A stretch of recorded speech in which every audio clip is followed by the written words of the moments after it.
ओमफ्राय मोनाफोराव डिस्टार्ब खालामो ना? मोनायाव गाबबाय थायो नागिरनानै बिमाखौ नागिरना गाबबाय थायो। दे होमबा जायखिजाया रायजोफोरा नैबे नाम्बाराव कल खालामबानो जाबाय नै स्क्रिनाव होनो हागोन नोंथांमोना। फुंबिलि बर'आ हारसा हौवाजों खारदों ना मुस्लिम हौवाजों खारदों ना बर' हौवाजों खारदों बेखौ दासिमबो जेबो गुमुर गैया। खुलुमबाय नोंथांमोनखौ बयखौबो बरायबाय। दिनै जोङो जोंनि बर'फोरनि गेजेराव सोमजिबाय थानाय गुबुन रोखोमनि बारहुंखा बे बारहुंखानि सायाव माखासे खोथा सावरायगोन।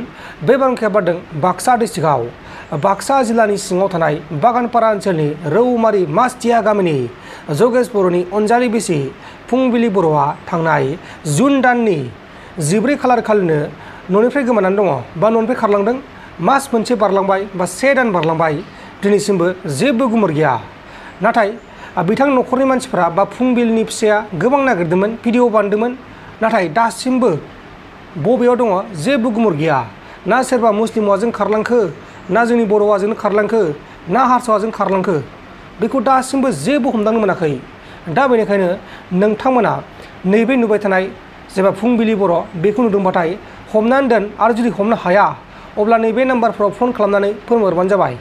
गोबां दुखु आरो साननो गोनां जोंनि बर'फोरनि गेजेराव बेबायदि बारहुंखाया गले गले खनले बारगासिनो दङ। अब्ला नोंथांमोना माखासे भिडिअखौ नायबानो जाबाय। माखासे जगेश बर'आ भिडिअ बानायनानै हरदों बेखौ नायबानो जाबाय। बिथांमोना गोबां दुखु 1 दान बारलांबाय नागिरगासिनो दं नाथाय दासिमबो जेबो गुमुर गैया आरो बेहा गथ' गथायबो दङ।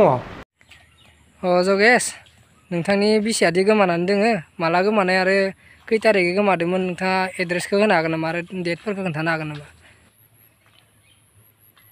खुलुमबाय रायजोफोर, आंनि नामा जगेश बर'। आंनि हिन्जावा गोमानानै दोङो फुंबिलि बर'आ आरो गुबुन जायगायाव थांनानै दंहैयो होनना बुंदो। गुबुन जायगायाव थांनायाव अनजालि मुं लाना दोंहैयो होनना बुंदो। 14 थारिखआव गोमादो जुननि 14 थारिख ओमफ्राय मंगलबार। ओमफ्राय जुननि 14 थारिखनि फुङाव 8 रिंगासोआव थारमाने सकआव थांदो होनना थांदो।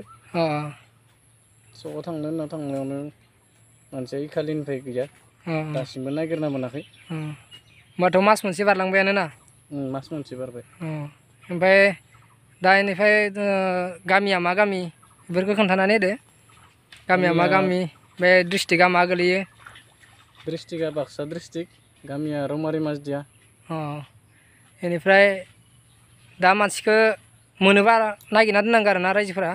नागिरना दोननांगौ। ओमफ्राय स्क्रिनाव होनाय नाम्बाराव कल खालामबानो जागोन आरो ना? स्क्रिनाव होनाय नाम्बाराव कल खालामबानो जागोन।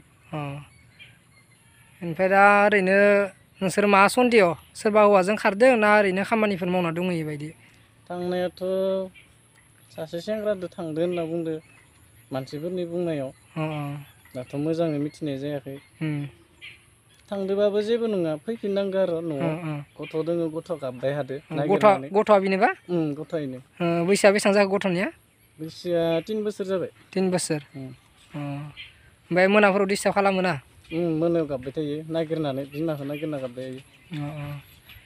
दे होमबा जायखिजाया रायजोफोरा नैबे नाम्बाराव कल खालामबानो जाबाय। नै स्क्रिनाव होनो हागोन नोंथांमोना बे नाम्बाराव कल खालामनानै खोन्थाहर। जेरावखि जाया मोनोब्ला नोंथांमोना हमनानै दोन।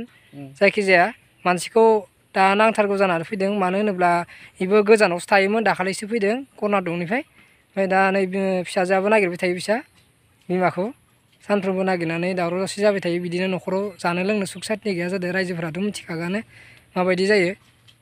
बेनिफ्राय दा नोंथांमोना जेरावखि नुवा मानो बे नाम्बाराव कल खालामबानो जाबाय, हमनानै दोनबानो जाबाय।